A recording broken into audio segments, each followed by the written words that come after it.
Welcome to Custodians of Crafts by Subject Matter. Here we explore the convergence of culture, technology, and business within creative industries in the global south. I'm your host, Rini, and today we're talking about textile waste. The International Zero Waste Day just went by, and in our recent newsletter, we've also covered the story by País that tracked clothing within hidden air tags across the globe. What we discovered was eye-opening. Every year, the European Union alone generates nearly 7 million tons of discarded textiles. That's about 15 kilograms per person. Only 15% reaches recycling centers, while the rest ends up in household waste or is shipped overseas to countries throughout the global south. What many call sustainable clothing donation has actually been labeled textile neocolonialism by nations like Uganda, Rwanda, and Zimbabwe, who have restricted these imports to protect the environments and economies. When we drop clothes into donation bins, we imagine them finding new homes with people in need, but the reality reveals a troubling power dynamic. Many garments travel thousands of miles, crossing continents to end up in massive textile graveyards in countries like Ghana, Pakistan, Kenya, and Morocco, where they're called dead white man's clothes.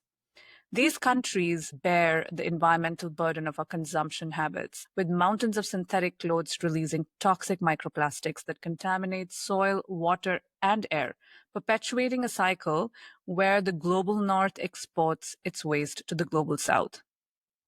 Today, we are joined by Raffaella Carluccio from Reverse Resources, who are tackling this global problem head on.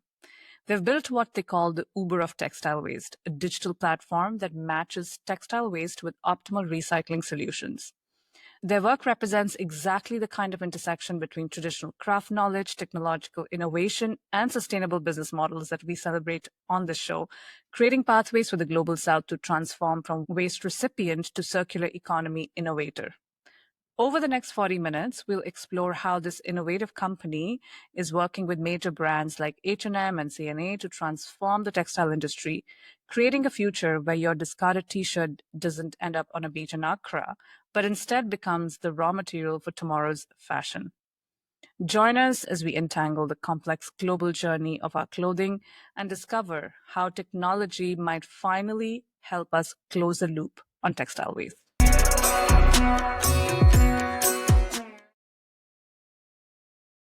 Raffaella, welcome to Subject Matter Show's Custodian of Crafts. We're super excited to have you here. Well, thank you. I'm excited to be here and have the chance to also talk a bit about what I do and where I am. Yeah, so you're joining us from Finland, which is quite exciting. So where in Finland are you? Well, yeah, I'm in Helsinki. I'm based in Helsinki, although I'm not Finnish. I'm originally from Italy. I'd love to visit one day. I think it would be nice to just see what it looks like in the winter. I'm going to jump straight to the conversation today, Raffaella, and the conversation about fashion, sustainability, even climate, right, is not really complete without talking about textile recycling. And, both from technological advancements as well as chemical advancements. We're seeing so many things happening in this domain. We're seeing AI-powered sorting systems that are being deployed. We're also seeing new technologies breaking down mixed fiber textiles. So there's a lot of ground to cover. I feel like this domain area is like ripe for innovation and also for conversation. I was super excited to connect you because I feel you have a lot of expertise in this domain, a lot of experience, but RR, which is Reverse Resources, your company has a huge global impact. And not just, from operating across the global north, but also in the global south, which is a lot of interest for subject matter. You have Project India. You also collaborated recently with the textile manufacturer Interloop and Pakistan's National Textile University to establish a structured framework for managing textile waste in that part of the world. So there's a lot of ground to cover, and I think we'll start first with you. I would love to know your career journey, and I'm going to add a little bit of glimpse to that. So you started as a knitwear designer in Italy.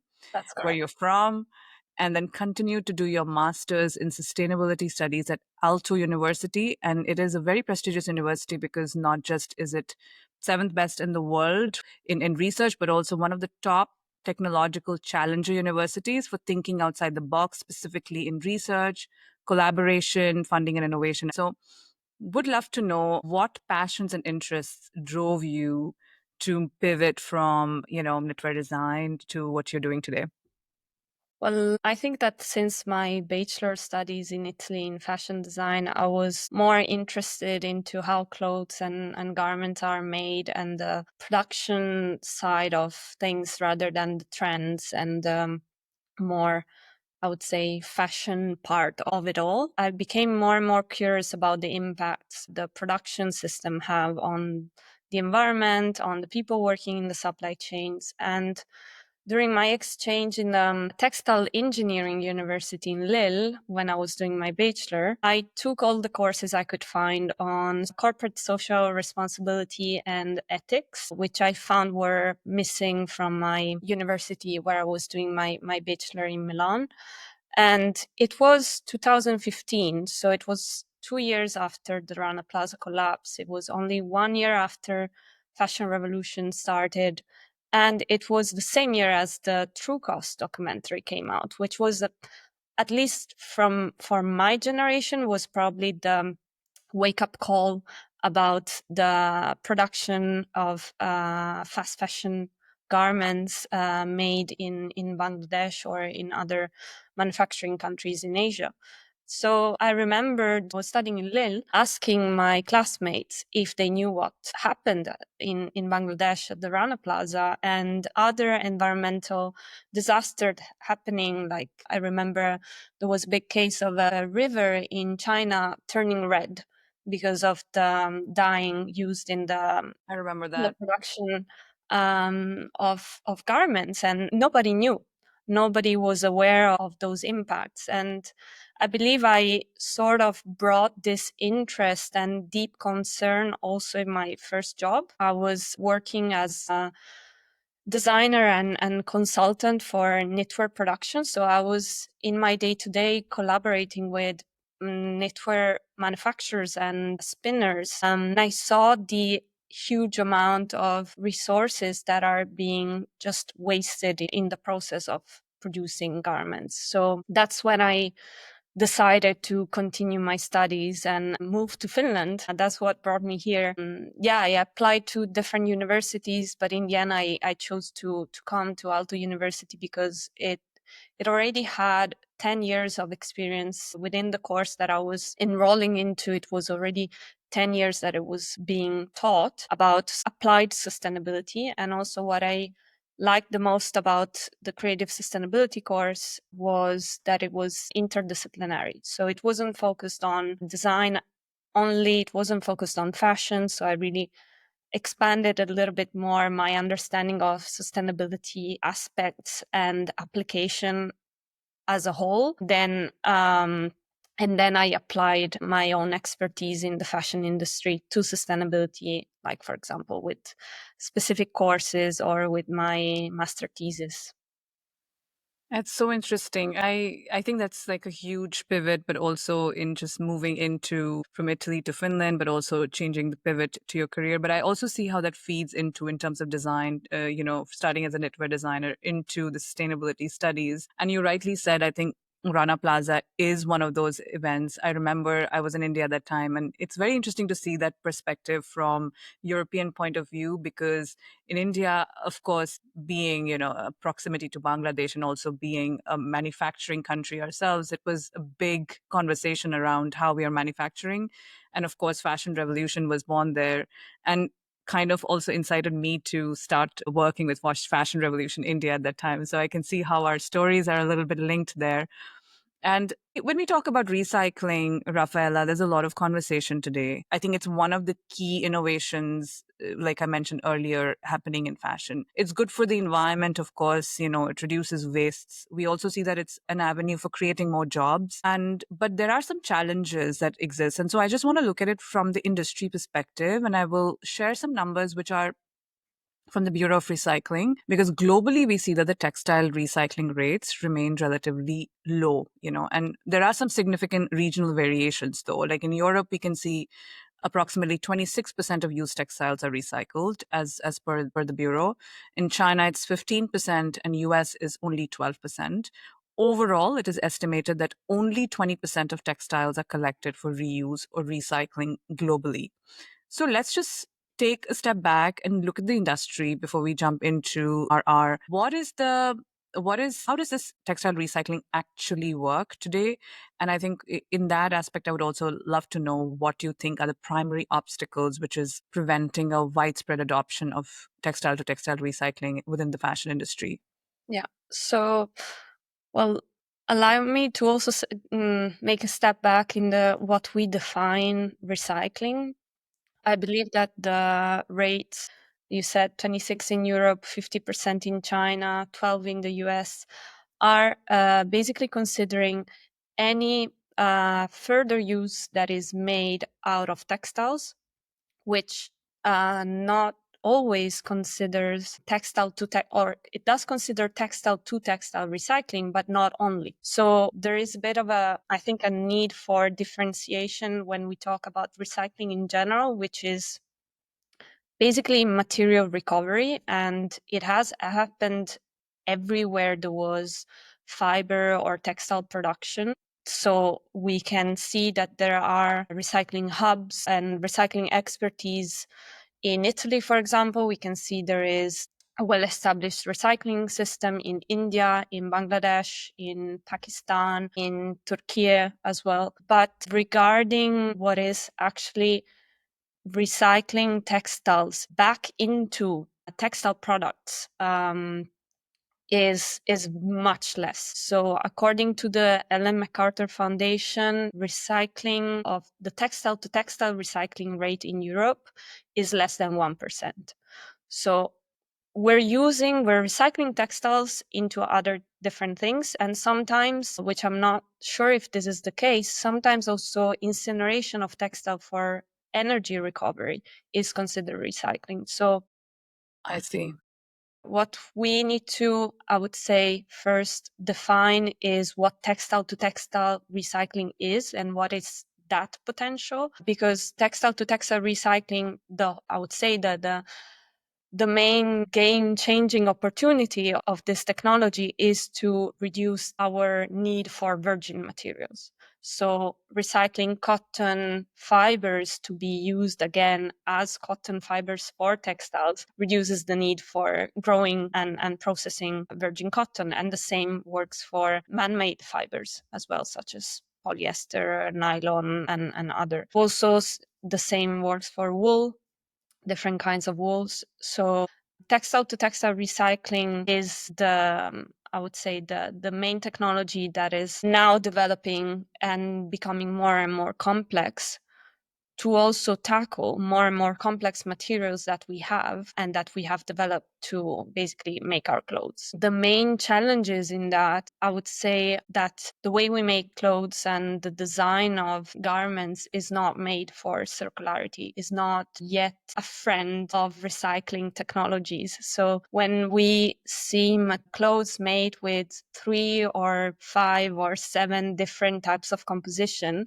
the more compositions, different materials we have in the clothes that we wear, the more difficult it is to recover some of the materials that are in those garments. So that's one thing. Also, we see there are more regulations and policies, especially at European level, prompting the use of recycled materials and also management of waste, for example, post-consumer waste from producers and brands. However, I see that the share of clothes made with recycled material is still very low. There is a bit of a catch-22 situation in which there is a lack of demand that doesn't support the advancement and scalability of technologies that can process recycled and process materials and create recycled products. So that's the first thing. The second obstacle that we see to a more widespread adoption of textile to textile recycling is the lack of data and information as well as traceability, which is the challenge that at Reverse Resources we're tackling. We see that we need to provide more and especially more accurate data about recycling and about waste in general so that recyclers can access waste in the first place. And also public entities and brands as well can set data informed targets to direct investments and Yeah. their own efforts. Yeah. No, that's super interesting. And I also think like this is something I was reading online, I think on Vogue Business. They were talking about Renew Cell and it's when it filed for bankruptcy. One of the questions that came into play was that, there is innovation happening, but there's not meaningful investment or support from brands. So innovators will never find that breakthrough because brands are not adopting this innovation as quickly. Do you see that as also something which is challenging? Like you said, there is a lot of there is a push towards recycling, but you do not see a lot of recycled products, even within the EU, where these regulations already exist. Yeah, there is a lot of unclarity in what is considered enough somehow of a rate of materials being embedded into new products. There are regulations now coming into play that will somehow enforce more recycling happening in the textile industry. But on the other end, there are no clear targets. And also, I would say that we see lack of support for the infrastructure to collect waste and sort waste, because we must remember that not all waste that is out there is recyclable today. So there is a bit of a gap between what we would like to do and what the problem we have at hand and the scale of the problem and what we can actually do. So I believe there are many opportunities for collaboration. There are a lot of projects ongoing in Europe, but also in Asia as well, that are tackling those challenges and are establishing those collaborations within what we call a non-competitive space first. So within different brands collaborating to find ways to Yeah. basically incentivize recycling and then set up the basis for those collaboration to become the new normal in business collaboration. So to grow within the industry themselves.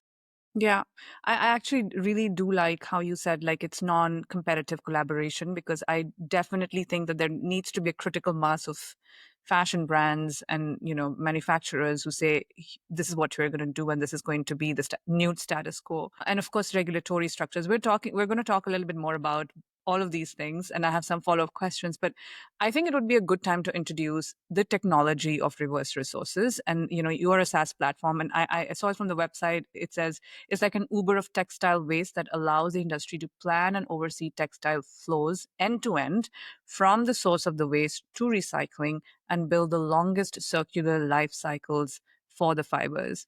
So let's just start with what the technology is, what exactly reverse resources does, and then we'll look at some constraints that come into play, like data, regulation, etc. So the reverse resources platform, or also called RR platform, collects data about textile waste, either post-consumer or post-industrial waste, meaning volumes, quality, type of material, composition, color, location, and also collects information about the steps that the waste is going through before getting recycled. So it creates this, as we call, traceability of waste supply chains. Now, we started answering a need for recyclers to find big volumes of similar compositions of waste. That's what basically textile to textile recyclers need to scale, especially new chemical recyclers that have 10 times, 12 times the capacity of mechanical recyclers that we see are already working within the supply chains. To do so, to answer the need of recyclers to access waste, we started working with manufacturers of garments and textiles, where we see there are high volumes of similar types of textiles being produced, which means Bangladesh, India, where the production is very standardized, and also it's in numbers quite big. So we started working with the manufacturers to segregate waste at source, which means not mixing waste of different compositions and colors together, but actually separate it and digitize that information so that the information about the waste and its availability is stored in a platform that recyclers from anywhere else in the world can find. And then what we realized is also that we need to work with waste collectors, so who actually aggregate waste from multiple facilities as well and perform some quality checks and prepare the waste for recycling. We also have, in terms of users of the platforms, we have, I would say, 5 different users. So the Yeah. manufacturer, the waste collector, the recycler, but also brands and associations, public institutions that want to understand what is happening to the waste, how much waste is even being generated in their supply chain in the case of brands, and where it ends up. So within the platform, we also generate figures for all these different parties to access information about waste, and we create what is the traceability of waste. Yeah, which is in the end informative for all the actors in the system, and it tells us more about the potential that we're sitting on in a way rather than the challenges that we're facing. Yeah, absolutely. Yeah, and I think it's interesting because post-consumer waste is something which has been a big challenge within the industry for a really long time. So to be able to quantify it and to be able to also see how it's channeled across the ecosystem is very, very interesting. But I just want to understand your clients at the end of the day are, like you said, these are 5 stakeholders. So all of them you treat as clients, right? They're the ones who are interacting with your platform, or is it just the brands because they then collaborate with the waste collectors and source these extra textiles? Basically, there's different value propositions for the different users that we have. Yeah. Because what we do is not only collect data, but aggregate it and share it back with the users. So in some cases, we have brands that wants to know what is happening within their supply chain, and they engage their suppliers to register data about waste management in the our platform, and in return they get an understanding of what is happening to the waste. But we also, of course, have recyclers that want to access waste for their feedstock and their technology. But in well, not in most cases, but also in other cases, we have manufacturers that have standards, for example, or targets for zero waste to landfill. And they also want to prove how they're handling their waste. So they use the platform to verify how they're managing the waste and to share that information with their stakeholders, which can be certification bodies or also their own clients. Yeah. Yeah, that's clear. So it's multiple value propositions for different end users. Super clear. And if you have any use cases on how this is being implemented, especially in the global south, would be interesting. How does RR integrate data from various stakeholders just to ensure that there is a seamless operation? So anything you'd like to add? I know you've touched on it a little bit. Yeah, so as I said, we have different users on the platform for the whole value chain of waste. Yeah. When this is being generated at, let's take the example of post-industrial waste that is being generated through the production of garments, we have manufacturers inputting data about what type of waste they are making, what quality it is. Then what they also do is share information about where the waste is going. So if they sell waste to a waste collector or if they give waste to a waste collector, they also register that information as well. Then whoever is looking for waste can basically create orders for waste through the platform. It might be a waste collector or a recycler, especially in the countries where we're working with post-industrial waste collectors, such as in India and in Bangladesh. We see that we also incentivize waste collectors to develop transparency over where waste is going, because it's a rather informal business, and they get more opportunities to collaborate with this upcoming big, in some cases, European or American recyclers, textile to textile recyclers that are looking for formal suppliers of waste. So developing and proving transparency for the waste collectors in India or in Bangladesh or in Pakistan is a leverage that they can use to find more businesses, basically more business and more clients Yeah. Yeah. in this area. So that's, I guess, explains a little bit Yeah. also how we're using the information to incentivize and grow business opportunities for actors that are already working within these. Yeah. Yeah, and the little I know about this, you're right, it's super informal. So to be able to create some kind of standard SOP to be able to interact with global players is quite exciting. So would you say like South Asia is probably one of your big markets that you're operational in right now because of the need for such a technology, right? Yeah, and also for the availability of Yeah. standard and fairly clean waste of post-industrial production waste. Yes. If you talk about scaling this technology, I am just interested in understanding how that looks like because I spoke about how Europe has regulatory structures and other countries might not have. So you are going into this multiverse of regulations, but also different markets in terms of their need. I think South Asia can be primarily the supplier of such a textile waste, whereas the consumer can be probably the American market or Europe. So how does that play into, managing such a platform on such a global scale? Because you're talking not just about a technology, but you're saying on ground effect of those technology being deployed. Yeah, there are different aspects here at play. We must remember that we're dealing with a mostly informal market, and we are probably one of the first platforms that are generating data from information that was never transparent and never digital before. So this challenge in a way needs to, when we're face this challenge, we need to ensure that we are not putting at risk the business of the people that are sharing this information with us, that we're actually providing business opportunities in return. So that there is what we call a business case for sharing information about waste that is in most cases still a bit sensitive information, because and it's visible from different actors, because since a couple of years ago we saw that even manufacturers were a bit reluctant in sharing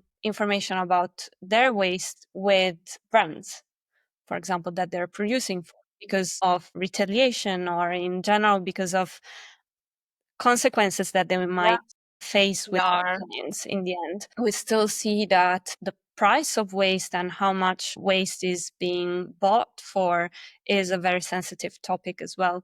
So another thing that came to mind when you were talking is that there is a lot of opportunities in Southeast Asia to actually bring technologies to recycle waste that is already there, but that has to deal with the existing network and the existing informal practices in a way, and the existing also regulations. So yeah, there's different forces at play that sort of need to coordinate for the same objective. And that takes basically collaboration across the board from the national policymakers, associations, manufacturers, waste collectors associations, recyclers as well that are interested in expanding their technologies in other countries, and so on and so forth. And brands as well, of course, are very relevant in guiding and the conversation and the collaboration towards the development of these systems where the waste is already present. Yeah. And speaking of, just like you mentioned, you are one of the first platforms to have that data and then apply that data. What are the other technologies, and could be like chemical innovations or technologies, so I'm using technologies as a broader term, which you're actually excited about in this domain, which are being deployed or are coming into play as we speak? It would be great to know, like, what is like the next frontier of innovation, according to you?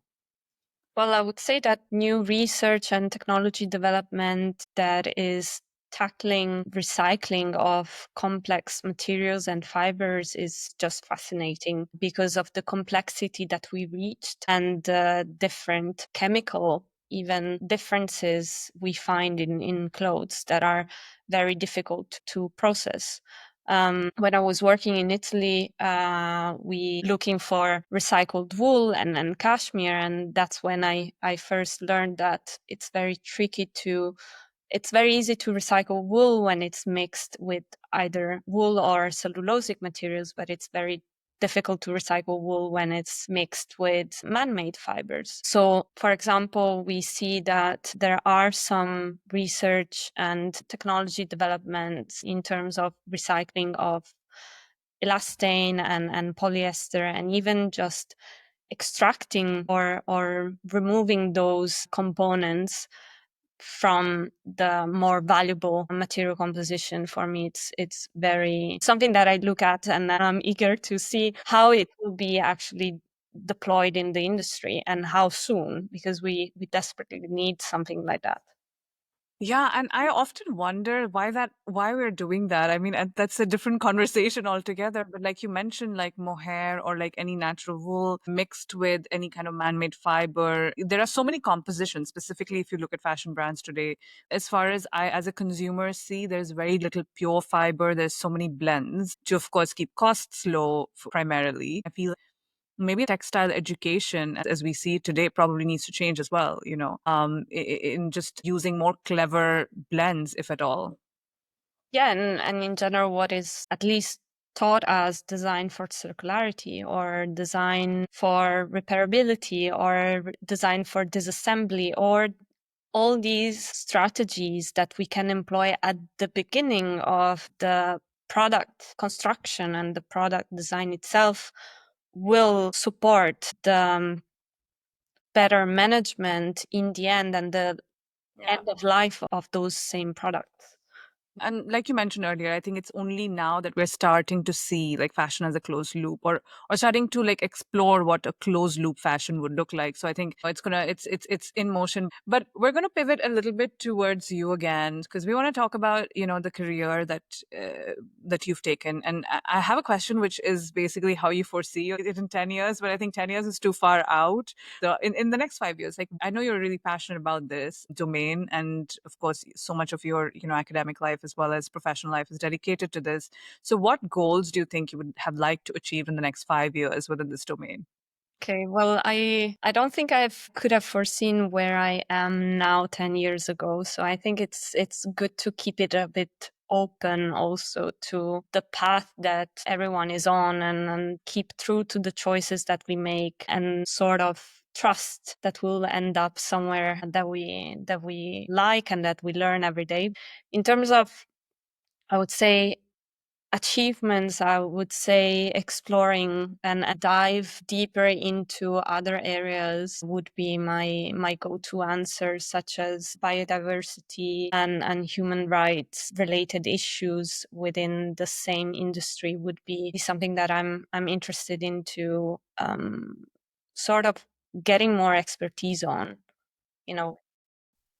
I wanted to know, working in this domain, how does it impact your lifestyle choices on a day-to-day basis? Like what you buy, what brands you buy, or how much you buy, or how you wear what you buy in fashion. Like, can you give us some examples of how it affects you? Definitely takes me more time to consider and ponder and evaluate whenever I'm buying something new if I really need it. That's the first question that I ask myself. And in general, it impacts all my buying practices, not just clothing, but also things that I brought in my home. And if there's something that I can do without or rent instead, that's also something that I'm considering. Generally, in terms of fashion, I prefer to buy either secondhand clothes or do them myself if I can and if I have the time. I knit because of, I guess, professional preposition, and I sometimes also sew my own clothes. So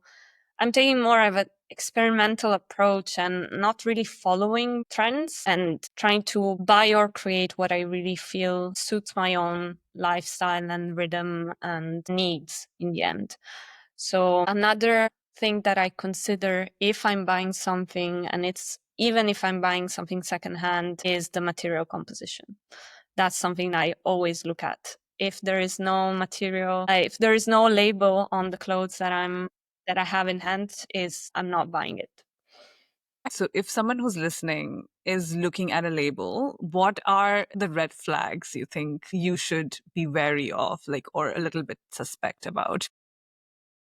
Well, I would say it also depends on what you're mostly concerned about. For example, if you're more concerned about the recyclability of that product, any label with 3 or more compositions is right now very, very, very difficult to recycle. If you're more concerned about, for example, the release of microplastics while washing your clothes, anything synthetics that is made of polymers is a red flag. So it really depends on your attitude towards these, I would say, these issues in a way.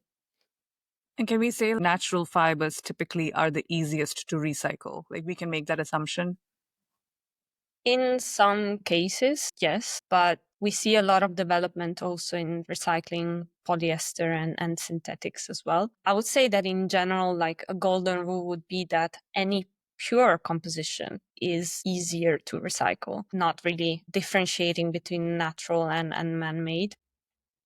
Then, of course, there is all sorts of technical aspects that I won't dive in today, but of course, there is a material quality loss within the recycling system that we need to account for. Another aspect that a lot of people might be concerned about is the impact of, for example, land use or water use within the production of fibers, such as cotton is very energy, water intensive, land intensive, which might be a no-go option for a lot of people. So maybe opting for organic cotton might be a better option. In general, in my opinion, buying less is Yeah. an answer that fits all. Yeah. As a closing statement here. Yeah. What do you do when you're taking a break from work? Well, as I said already, I knit, but I also, well, if it's winter, I tend to stay at home more because of Finnish weather. I watch movies, series. I also started playing video games recently, but then in the summer, I like to spend time in nature when I can. Yeah. How is the Finnish summer? Actually, I'm wondering, is like, how warm does it get? It's not extremely warm, at least not yet. Is around, I would say, 25, 26 degrees. It's fairly dry and it's very bright because we have a lot of hours throughout the day when the sun is up. So it's beautiful. In short, it's beautiful. I can imagine. So for this last bit, you can answer in one word or a phrase or whatever is the shortest mean possible. So let's go through them. So first one is, what is your favorite fashion trend or movement right now? I know you told me you don't follow trends. Movement right now, let's say. Well, I see a lot of young or our generation people taking on knitting and crocheting, and especially the availability of having tutorials and people online sharing their knowledge is what makes the difference compared to, for example, our parents. So yeah, anything DIY is thumbs up for me. I love it. It just instantly brings to mind of, content that Ursula from Fashion Revolution puts out. She's always speaking and she's, mending something or knitting, and it's the first picture that comes to my mind. Great. So one emotion that you think attach to your career journey and passion today. Well, if I can describe it in a word, I would say life changing. Totally. And three companies which you think, according to you, are just really doing a good job of textile recycling and are committed to the cause. I think there's one Italian brand called Rifo and a Finnish brand called Pure Waste. They're basically brands, but also developing the recycling infrastructure on their own. And then from a more fashion and probably popular perspective, I would say Ganni. I will also link the other two brands so that people can have a look at their website after the podcast. What is your favorite word in Italian? It's more of a word that sounds silly or sounds interesting than the meaning itself. It's arzigogolato, which means convoluted. Oh, I love that word, actually. That's very fun. Sounds fun. Yeah. And what are you listening to or reading right now or watching actually in your free time? I'm reading a book called When We Cease to Understand the World by a Chilean writer called Benjamin Labatut. I'm listening to a podcast very frequently, as much as I can, from an Italian historian called Alessandro Barbero, but unfortunately it's in Italian. And watching, just restarted somehow, watching The Three Body Problem. It's a fun one. Definitely, I think you're going to enjoy it. And my last question is, if you had to pick one spot in Finland for someone who wants to travel there, which one's your favorite? It's difficult to pick one. I would say that anywhere in nature, either on a lake or on an island or in a national park, you can't basically lose anything with going in nature in Finland. I can imagine. Thank you so much, Raffaella. That ends our conversation. And I found it very, very, opening from the perspective of a consumer because I came in with very limited knowledge of textile recycling, if I'm honest. And I think a lot of people listening would also feel the same. For people who want to read more, I'm going to obviously attach the resources that you've shared and also the links to reverse resources so they also find their work and read more about it. Thank you so much for your time. Thank you, Rini, for having me on this podcast. It was a first for me, so great to be here.